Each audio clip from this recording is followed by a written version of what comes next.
Spencer Martin with a big save on the poke check, and the Canes will get this in deep. You do not want to feast into Chicago's transition. What a stick play, especially from Martin before the follow-up from Slavin.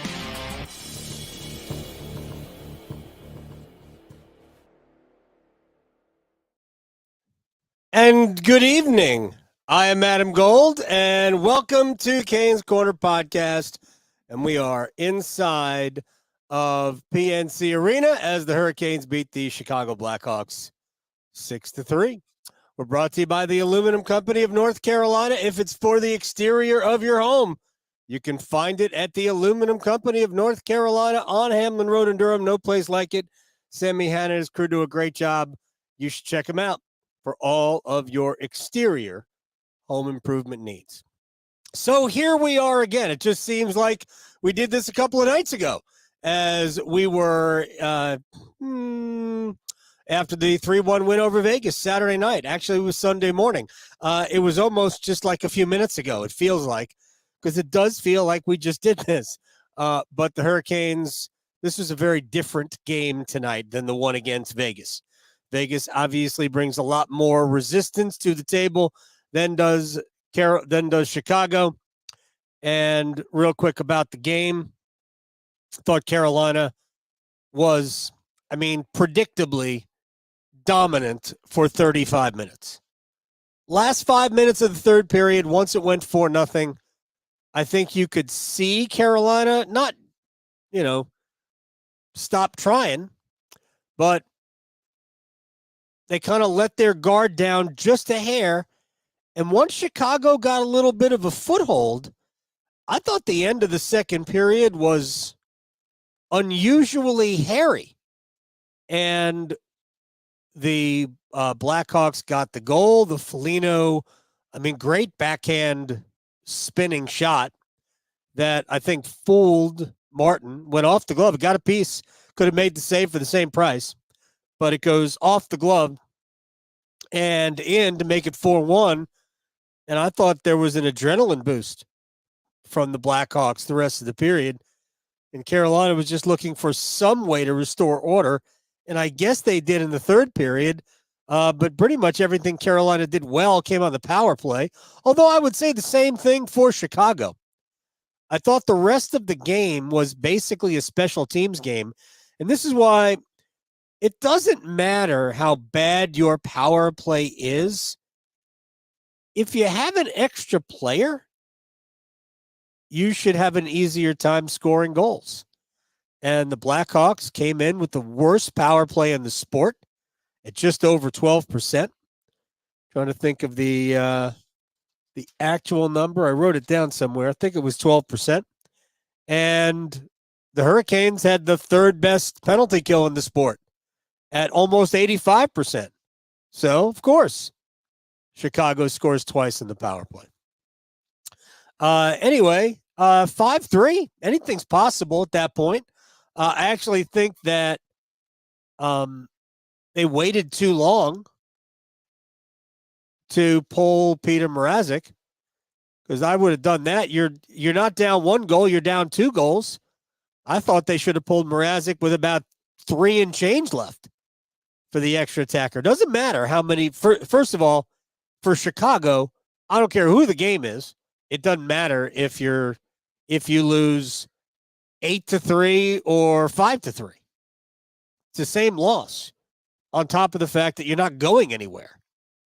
So Luke Richardson's the coach of the Blackhawks. I was surprised. I thought he would have pulled Mrazek earlier. They waited till they had an offensive zone faceoff, just at, little more than 2 minutes left before he pulled him.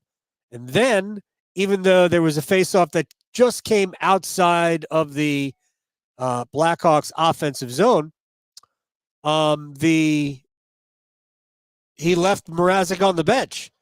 And ultimately, Carolina won a couple of battles and got the puck to Jordan Martinook, and he just kind of flipped it, I don't know, about 3/4 of the way down the ice and into the net to make it 6-3. And that basically ended the game. It was the Connor Bedard experience tonight. And I'm not going to get hyperbolic about this. I think he's obviously going to be a very good player. I thought Sebastian Aho put him in his back pocket tonight. Aho was better than Bedard. One of the things I love about Sebastian is that he gets up for those players. He gets up. The matchups with Jack Eichel back in the day. Remember, Eichel was the second pick in the draft.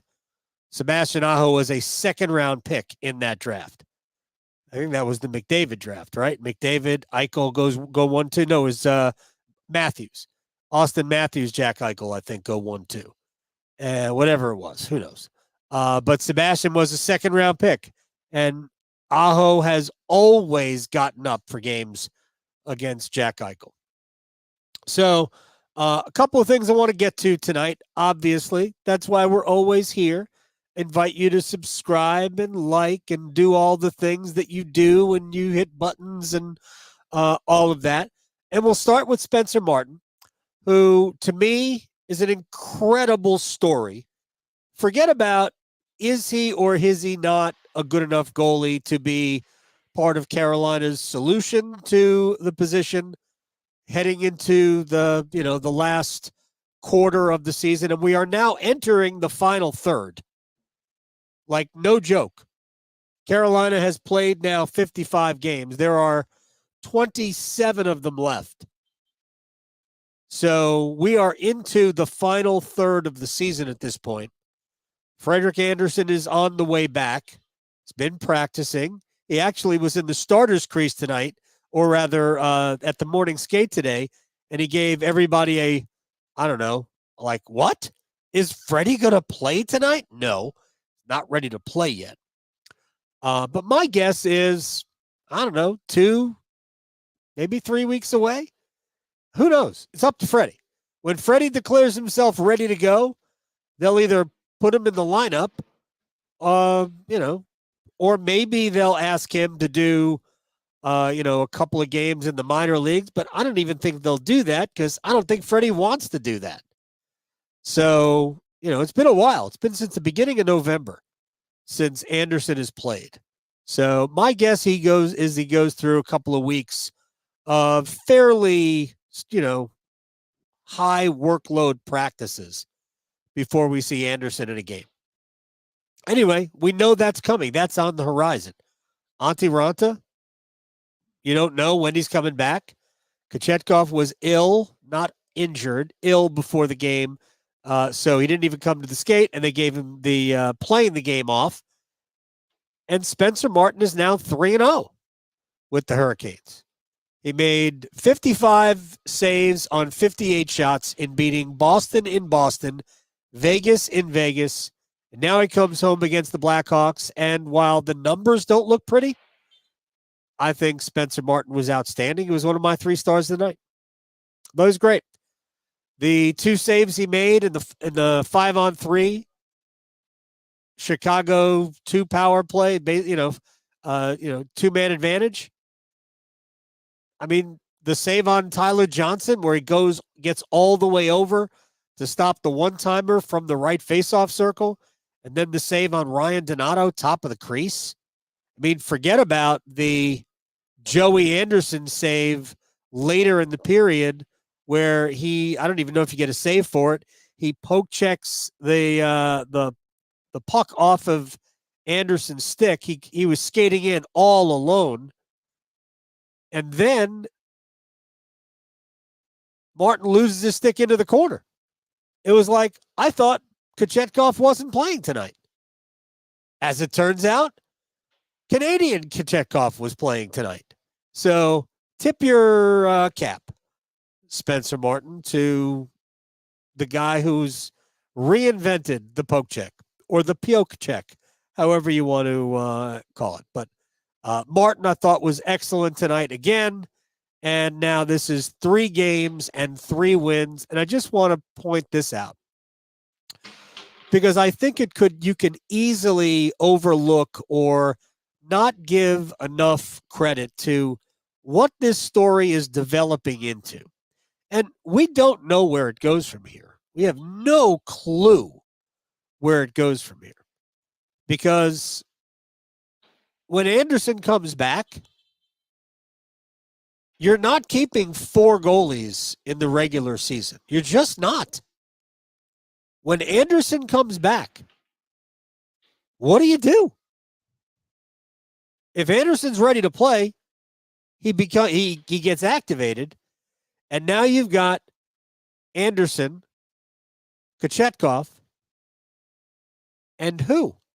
What if Raanta is also ready to play?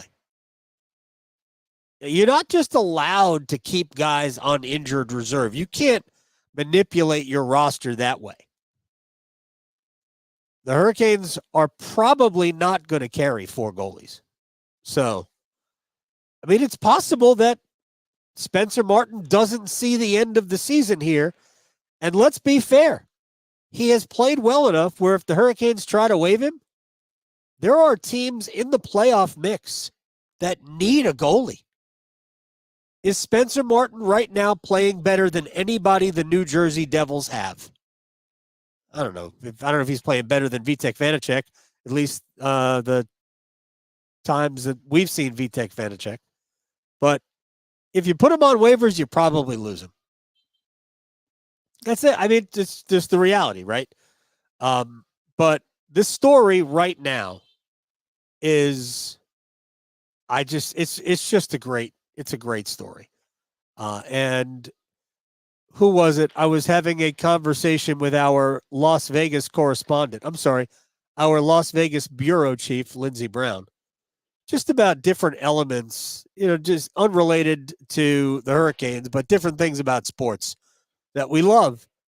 And she referred to me as a sports romantic. And I think I am, which is one of the reasons why I love the culture of this hockey team. But the Martin, think about where Martin was a month ago. It was a month ago today that the Hurricanes claimed him off waivers from the Blue Jackets. So he's on the worst team in the East. He gets waived and sent to the minor leagues by the worst team in the East. And he gets claimed and put on the ice by a team that fancies themselves a Stanley Cup contender. Yeah, happens all the time. And he goes and beats another Stanley Cup contender on the road. And then in his next start, 3.5 weeks later, he beats the defending Stanley Cup champs on their ice. Yeah. It's a great story. So good for Spencer Martin, who got one of my stars of the game. Martin Necas is a story. As many of you know, I have been relatively critical in the past of Necas. And I think he's been very, very good. And whether or not powers that be want to admit it, I think his game is a little bit different than it was a month ago. And I don't think we're seeing the Martin Necas of last year, because I don't think you can judge Necas simply on the points that he scores. And for 3/4 of the season a year ago, Necas was basically just about at a point a game. And then in the last quarter of the season, it really coincided with the Andrei Svechnikov injury against Vegas here. When was it? In March. I thought Necas' game completely evaporated. And then he was nothing in the playoffs. So I had a conversation with Trip Tracy about this before the game. And we're both impressed with the way Necas has played. Is clearly using the middle of the ice more. And when he gets to the middle, he is super dangerous. Certainly it's fun to watch him circle the track, as they say, skating around everybody in the offensive zone. But I think he is most effective, and I believe the coaching staff believes he is most effective when he can get to the middle of the ice. And the more he uses the middle, the more teams shade to the middle, and the more it will open up the real fancy stuff from Necas. But I think he's a guy that has to keep it very simple. And when he does, he has gifts, man. That speed and that skating ability are gifts. The rest of it catches up, and now we're talking about a different animal. Somebody that you probably want to figure out a way to go, this guy has to stay here. But it's only going to be that way if Necas continues to play well, and I think he's playing very well right now. And that has to continue into the postseason. I would be stunned if Necas is used in part of any deal. If he does go in a trade, I think it would only be for a significant return that has term on his contract. Let's just, for a giggle, just a little. I'm not suggesting that this is even potential in terms of happening, but let's just say the Hurricanes are offered Johnny Gaudreau.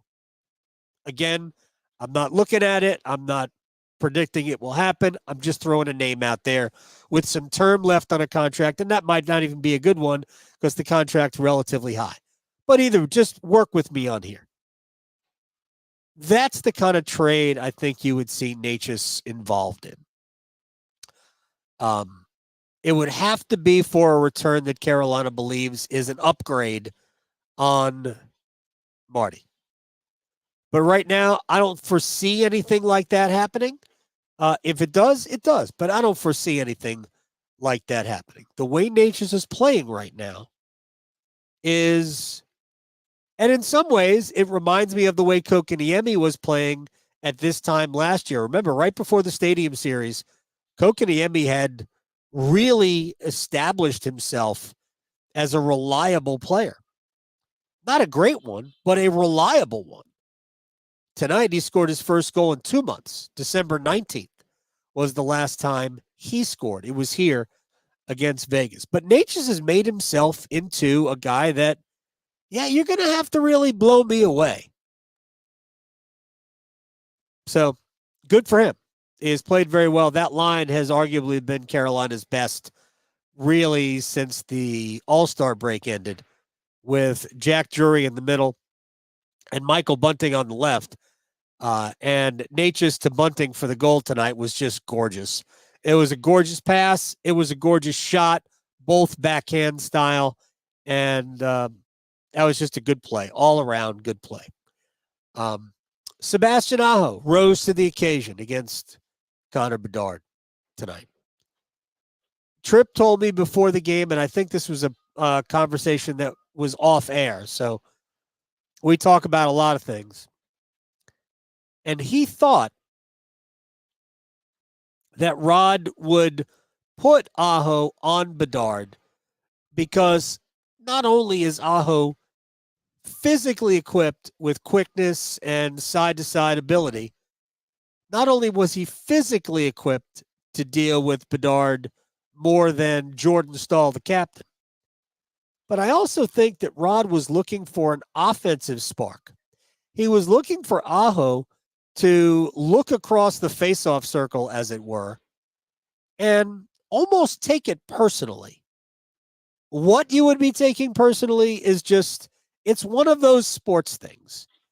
And, like, do you believe in the postgame Aho didn't know who he was reverse checking in the first period? Come on. Come on. You can't con me. Seabass knew who it was. He tried to play it off. Look, it doesn't have to be nefarious. It doesn't have to be, I've got a chip on my shoulder. I'm going to show you who I am, rookie. It doesn't have to be about that. And I think Aho would have tried to do that to anybody.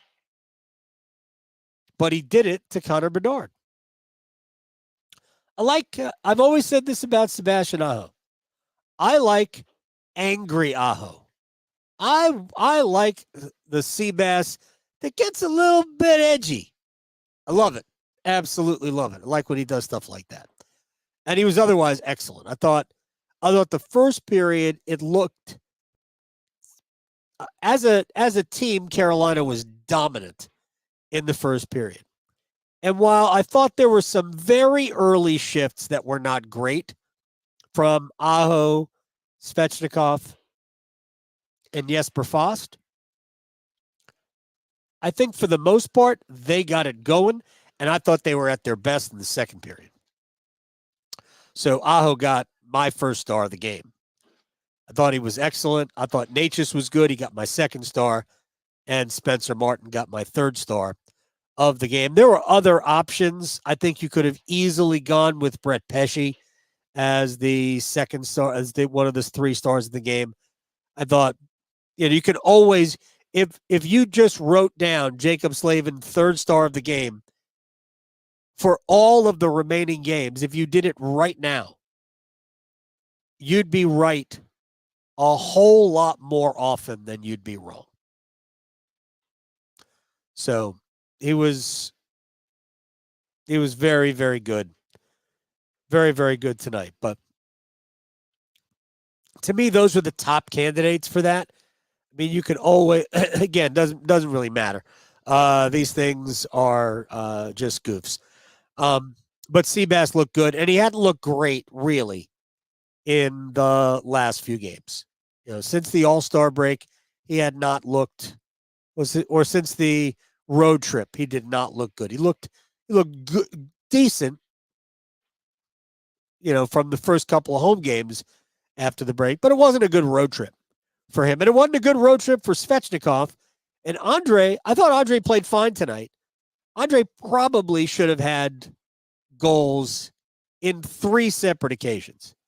He missed 3 empty nets, essentially.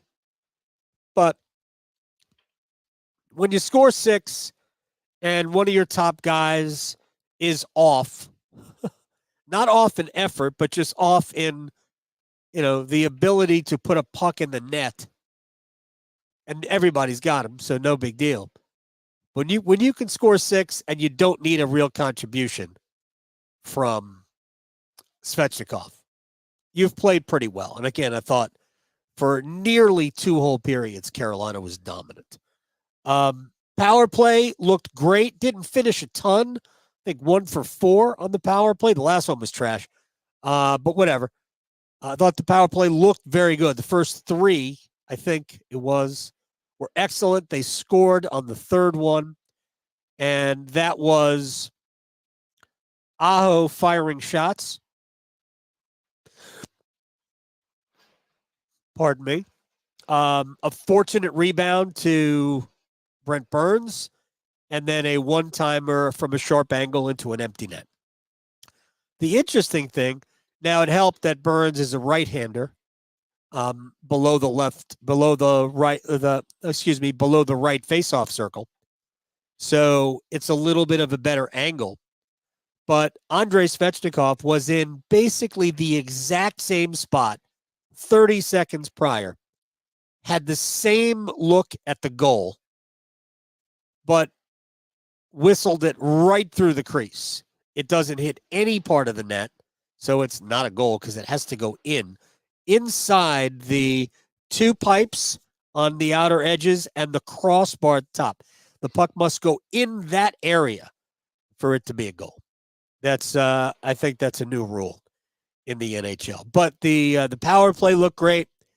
The penalty kill allowed 2 power play goals, but let's be honest. The PK on the 5-on-3, because it was a minute 41 of 5-on-3. Carolina allowed 2 shots in 101 seconds of 2-man advantage. 2 shots. They were both great looks.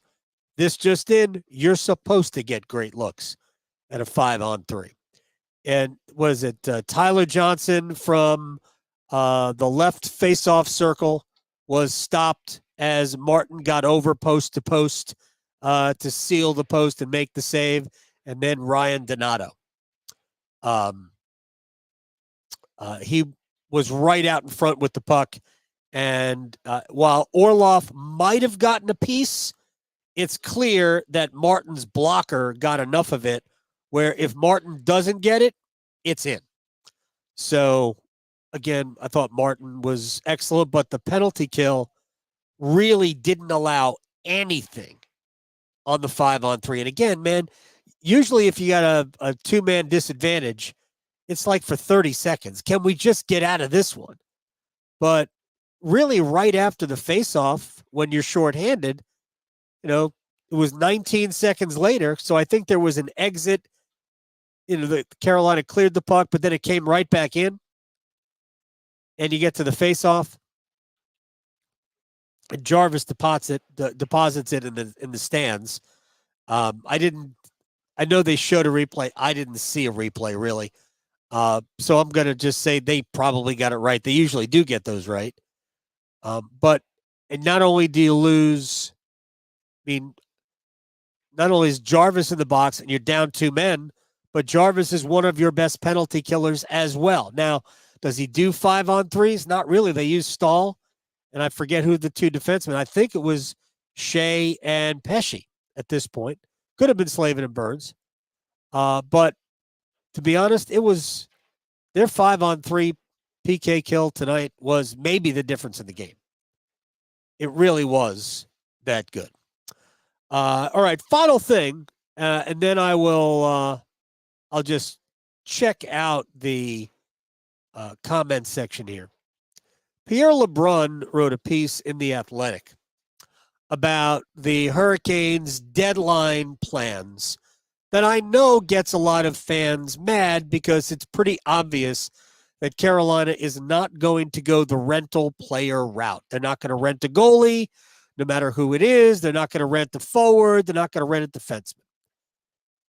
Couple of things that Don Waddell had to say that stuck out at me. One specifically was, well, there were 2 things, but one was that they feel like they're good on defense, and that isn't the area they're going to look to shore up, at least right now, however many, 10 weeks we are away from the playoffs. If I were the Hurricanes, I would absolutely be interested in another defenseman, a defensive-minded defenseman, because let me just paint the scenario. Here it is. Jalen Chatfield, upper body injury, and Rod Brindamore said after the game that it was related to crash into the boards. He was completely horizontal to the ice at that point. And he stayed down for a while, skated off on his own power, and came back and played yesterday. But I noticed that he wasn't on the ice, and I saw Tony DeAngelo, and DeAngelo is the insurance policy. So now I ask you this, and this is rhetorically because you don't have to answer me. It's not really even expected. DeAngelo is Carolina's 6th defenseman. They don't have another NHL defenseman in the system. You can talk about Dylan Coghlan all you want. He can't skate. He is in the perfect place for him, kicking ass in the American Hockey League.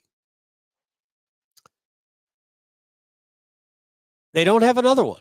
So right now there are 6 NHL defensemen. It's probably a good idea to think that you need 7, 8 NHL defensemen to cover yourself when you get to the playoffs. Doesn't mean you have to add NHL defensemen, but does Carolina have somebody in the system who could come up and play 14 minutes in a playoff game, and heaven forbid you go double overtime? And I'll kick it one further. Is Tony DeAngelo that guy? Now, Tony played very well tonight, I think. And I think that the couple of games he drew into when Pesce was out recently, I thought he played well then too. With the right partner, Tony doesn't have to be a total liability. You can utilize his skills as an offensive player, and I thought he was good tonight. I'm a little surprised that with him back in the lineup, that he doesn't get the power play unit with Brady Skjei on it, although I think Rod is probably just trying to keep the unit together since it appears that barring another injury, we won't have Tony on the ice in the playoffs. So I think he just wants Brady Skjei to get most, if not all, of those reps. But I thought Tony played well, but I still think Carolina needs another defenseman, somebody more along the lines of a good, big, physical, defensive defenseman. And I'll disagree with Don Waddell again because Kochetkov, ill, but Raanta hurt, and I hope Ranta's fine. Anderson coming back from a blood clot. What if he comes back? He doesn't feel right. The exertion starts to impact him negatively. We don't know what the future is, the immediate future is of Anderson, even if we see him back on the ice. It's important to see him play and play well.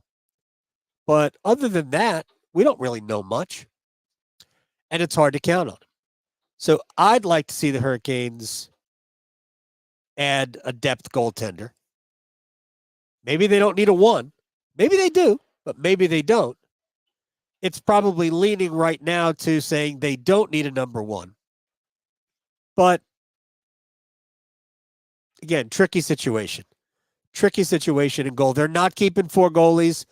I have a hard time seeing them waving Antti Raanta. I do. Sorry. So, but again, it's hard to not appreciate and just completely dig the Spencer Martin experience. All right. Let's see what else we've got here. I'm not going to be here very long. We're talking about next year. We're going to talk. We're going to save the Necas, Jarvis, Chatfield, Nason, Teravainen, and Skjei, Pesce, others contract discussions for another podcast. Not going to do that tonight. We've already exceeded the 30 minutes I want to. Mikhailov wants to know if we can get Vinny Trocheck back.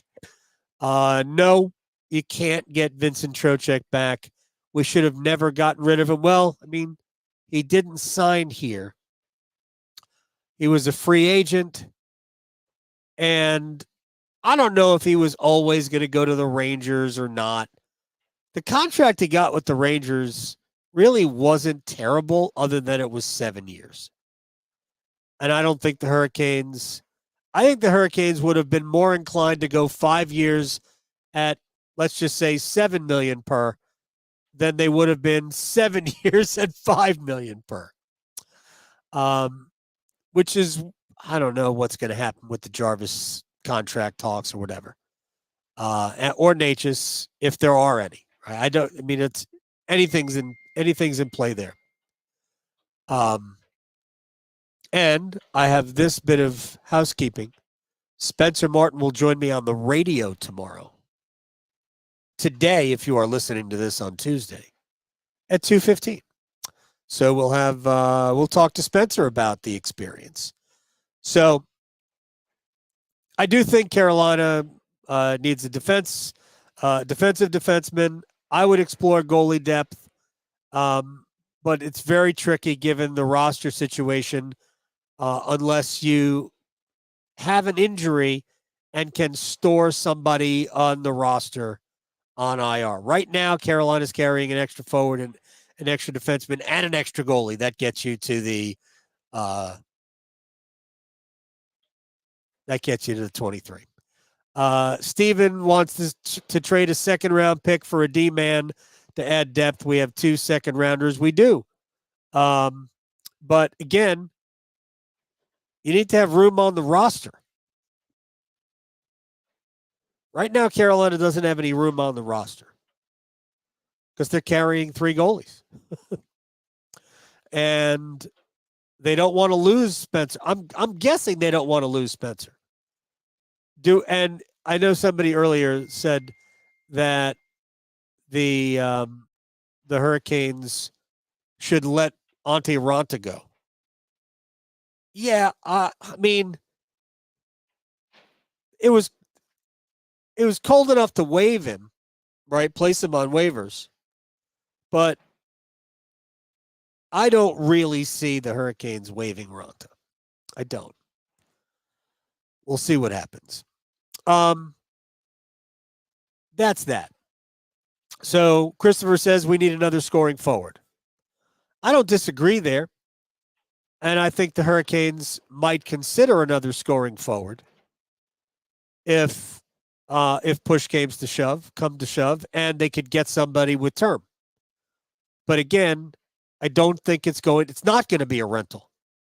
So let's just use the name Jake Guentzel because Guentzel is available, apparently from Pittsburgh, but he's a free agent after the year, and he's going to cost a lot of money because he is a goal scorer and you pay for goals. So the Hurricanes aren't going to make that deal until they were able to agree to a contract with Guentzel. And again, I'm not even saying they're interested in Guentzel, just using it as an example. Not to mention he's hurt. He'll be out beyond the trade deadline, so it's probably another week after the trade deadline before he can come back. So they do. It would be great to add another bona fide scorer. It's part of the reason why I thought they should have gone after Elias Lindholm 2 weeks ago, whatever it was, because he is both a scorer and a right-handed center and all of that. The only other right-handed center I like, and he's got a year left on his contract, and I wouldn't hate it, is we just saw him last week, Nick Bjugstad from Arizona. Right-handed center, big, can play a little bit. I don't think he's super quick, but he would certainly give them a lot of cover down the middle. And again, the right-handed centerman is something that Rod Brindamore likes. That would be more of a hockey trade. He's not necessarily on the trading block, but we'll see. It's Arizona. They're out of it, right? Anything is possible. All right, that'll do it for us. And we won't do this again until Thursday. Thursday.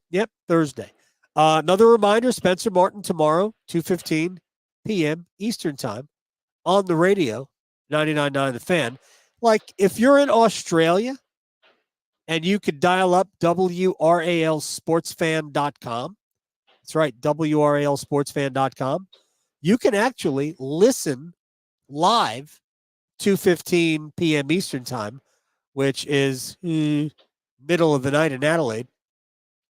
You can listen to it live, or you can simply follow not the Canes Corner podcast. You should do that too. You can just follow the Adam Gold Show on YouTube as well, because it'll be up there. But that'll do it. And it's been fun tonight. Canes win at 6-3. They're within 4 points of the Rangers in the Metropolitan Division. Each team has played 55 games. Tampa's got 65 points in 57 games. The Devils, with 3 games in hand, are actually in control of their fate over the Lightning. Detroit won tonight. They have 64 points in 55 games. So Detroit effectively is really wild card 1 right now, and Tampa's kind of wild card 2, and the Devils are right in the mix. Until Thursday, when the Hurricanes host the Florida Panthers, what could go wrong? We can't have 4 overtimes. I know that for a fact. I am Adam Gold. This has been the Canes Corner podcast, brought to us by the Aluminum Company of North Carolina. If it's for the exterior of your home, siding, roofing, windows, entry doors, storm doors, gutter helmets, you can find it at the Aluminum Company of North Carolina on Hamlin Road in Durham. No place like it. See everybody on Thursday. Good night.